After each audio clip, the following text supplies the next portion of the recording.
Weird vid for the day, not really a big one. No links below, I don't think. Cattle mutilations, body parts missing after a body's been left out for more than 10 minutes, etc. ad nauseum, are assumptions and sillinesses. That works. Okay, I don't know how long this will be. If you've lived on a farm all your life, you're going to have a different perspective than a person who's lived in a city. Both of you will be wrong about something if it's outside of your direct experience. When you find anything that can be consumed as food by anything you can think of, a piece of wood, dead animal flesh, mud, if you can find something out in the real world that's been nibbled on, it's never a sign of aliens.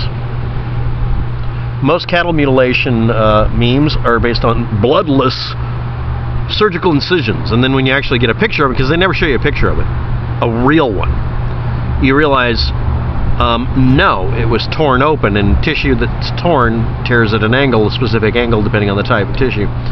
This is one of the memes, it's actually a trope, that anything natural must be supernatural because it makes for a good story. And someone pointed out something, and this isn't related to that story because I don't know the answer to it, but I'm going to bring this up. The rule I use when I don't know what I'm viewing in what a computer does when I'm repairing it, or in a story I'm studying, just like with all of you, is I use previous experience. No matter how stupid it is, it's a starting point. But I also make sure I make note of the fact that I don't know what I'm talking about unless I look at everybody else's opinion on it, which is something I'm accused of not doing.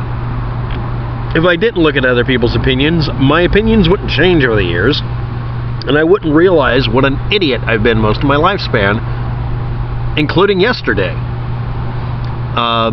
Presumptions or our own experience, same thing. It's a bias.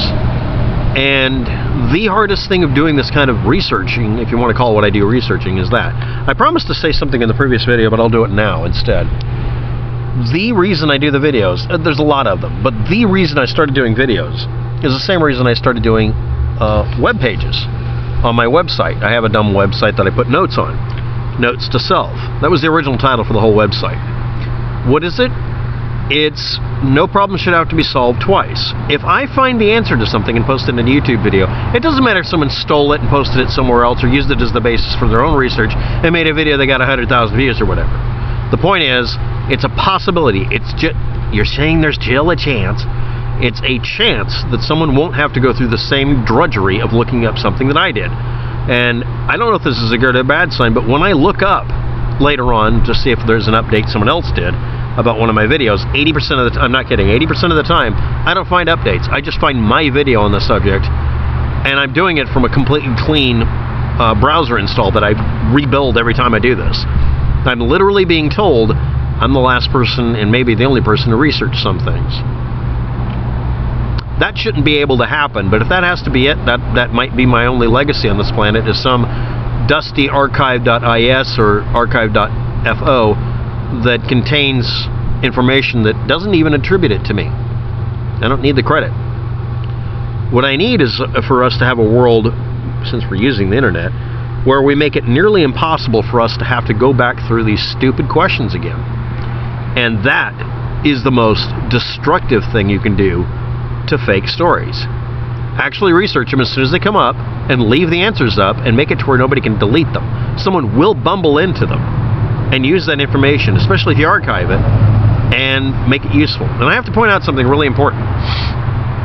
Over the last few years, and I've mentioned this, archives like archive.org or webcitation.whatever it is, I forgot it is, and even Google Cache and archive.is, or Archive Today as its previous name is, are all being censored. When I go to the next coffee shop I go to, Archive or Archive Today is censored because the local, I think it's US West or CenturyLink or whatever the name of the company is that's running that part of town, they've decided to censor an archive site because somebody used it to archive something illegal at one time, so they just blacklisted the entire site. So you're not allowed to make it impossible for someone to delete a comment or delete a posting like Donald Trump. unless you're in the right area. Depending on an internet provider, you're blocked from looking at archive.org, and archive.org lets people erase things that were archived about their websites for no good reason. It's done as something like the Berkeley Protocol or whatever. Basically, it's a right to have the facts of what you did and said erased if you choose, so that you don't have to live with your own mistakes. This is the post-fact internet we're dealing with. Factually based, real academia was the original reason for a lot of the networking we're seeing, but before that it was really just about making sure we could launch nuclear warheads without being stopped. And then it's gone ahead and gone from the anti-intellectual to the anti-academic art of just being able to cite your sources. Someday it'll only be opinions that you'll be using. You won't be allowed to find facts. And if you do, someone might want to erase them, and they have the power to do it. And remember, and don't ever forget this, if you ever thought that net neutrality was something you should fight, this is your fault too.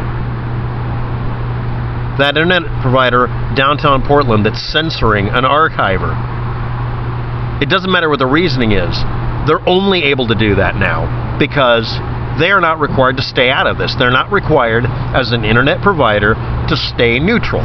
They can do it for political reasons. They can be liberal or conservative, but they can do it for whatever fucking reason they want to, because it's their system. And YouTube can, because they can, just arbitrarily decide to shit-can your channel and refuse to tell you why. Not because it's useful to do that, not because it protects anybody, not because it keeps you from being able to argue when you're guilty, but because it'll piss you off being told you did something bad and have a label, used to be a label on the channel when it went down, accusing you of something you could never get rid of. Until they got sued a couple of times by people with money and stopped doing it. Now they just take it away from you and they don't tell you why. They say, we're not the arbiters, we don't make these decisions. But someone claiming that my video here belongs to them means that they're the copyright holder by default. And that's the Digital Millennium Copyright Act. And let's combine the U.S. Patriot Act with that and start thinking, maybe y'all asked for it. Do you really feel comfortable and safe with a world that's being slowly hemmed in like a black hole closing around you? So anyway, if anybody's curious, the reason carcasses in the middle of nowhere look like they've been surgically and precisely cut is because nature has adapted doing very precise methods for removing tissue, including bacteria, viruses, funguses, predators, birds, specific shaped bills and hooks for shapes, as well as some creatures that can literally cut with surgical precision. Have you ever seen an ant cut through a potato on a microscope? It's actually really clean. The average bobcat can slash anything open. Don't forget that. But anyway, I'm just babbling.